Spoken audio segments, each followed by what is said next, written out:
Hello everyone, welcome back to reaction blog. बहुत सारे comments आ रहे हैं कि नेहा के ब्लॉग्स नहीं आ रहे हैं, नेहा कैसी है?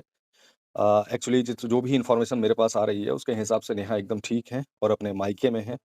और जैसा कि उन्होंने अपने लाइव में कहा था कि अगर मैं ब्लॉग ना बनाऊँ तो मैं ससुराल में हूँ, लेकिन ऐसा नहीं है, अभी वो मायके में ही रह रही हैं। और साथ ही दोनों परिवारों में बातचीत भी हो रही है, सुलह वगैरह हो सकता हो जाए या कोई फर्दर स्टेप हो, क्योंकि लीगल एक्शंस की भी बातें चल रही थी बीच-बीच में।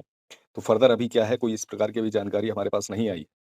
लेकिन इतना है कि ये बहुत अच्छी बात होगी कि अगर दोनों पक्षों के बीच सुलह समझौता हो जाए, एक परिवार को बने रहना बहुत अच्छा रहता है, एक अच्छी खुशहाली लाता है। किसी परिवार का टूटना ये अच्छी बात तो है नहीं। बाकी जितनी भी जो चीज़ें हैं, जो अभी तक बीच में हुई, देखिए ये कोई एंटरटेनमेंट की चीज़ नहीं है, 2 परिवार हैं। 2 परिवारों के बीच एक आप ऐसे समझ लीजिए कि 4 बर्तन जहाँ होते हैं, तो कुछ बर्तन ऐसे भी हैं जो खटखटा जाते हैं एक-दूसरे से। कभी-कभी हँसी-मज़ाक की चीज़ें भी गंभीर बन जाती हैं, लड़ाई-झगड़े का रूप ले लेती हैं। तो ये तो एक परिवार का एक अपना हिस्सा होता है। किसी परिवार को सँभालना भी एक अपने आप में बड़ी चीज़ होती है, तपस्या है। बाकी हम लोग क्या करते हैं, हम लोग एक समझ लीजिए कि हम लोग पक्ष और विपक्ष को रखते हैं, आप तक पहुँचाने के लिए कि कौन पक्ष है, कौन विपक्ष है, कौन एक-दूसरे से क्या कह रहा है और एक पॉज़िटिव ओपिनियन देते हैं। हम लोगों का काम है पक्ष और विपक्ष को रखना और उससे संबंधित आपको ओपिनियन देना, बस इससे आगे और कुछ भी नहीं है। कोई किसी को सही और गलत यहाँ पर नहीं ठहराता है और कोई भी ऐसा ओपिनियन नहीं देता है जो किसी एक पर्टिकुलर पक्ष की तरफ झुकाव रखता हो।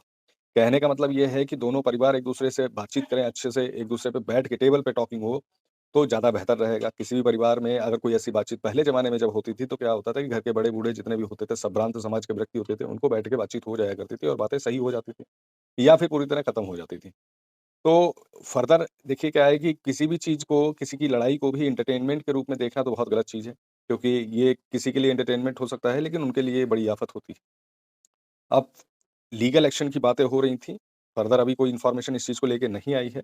हाँ, नेहा ब्लॉग्स बनाएँगी, ये तय है क्योंकि वो हमेशा से उनकी एक आदत रही है कि वो पर डे ब्लॉग नहीं बनाती थी, वो उनके महीने में ही ब्लॉग आते थे और कुछ-कुछ दिनों के अंतराल में ही ब्लॉग आते थे। तो इस हिसाब से ये कहना गलत होगा कि नेहा के ब्लॉग्स नहीं आ रहे, तो उन्होंने हो सकता है वो ससुराल में है या उन्होंने ब्लॉग्स बनाना छोड़ दिया है, ऐसा कुछ नहीं है। वो ब्लॉग्स बनाएँगी ही बनाएँगी और बाकी फर्दर जो इन्फॉर्मेशन आती है, हम लोग पहुँचाएँगे आपके पास। धन्यवाद आप सभी को।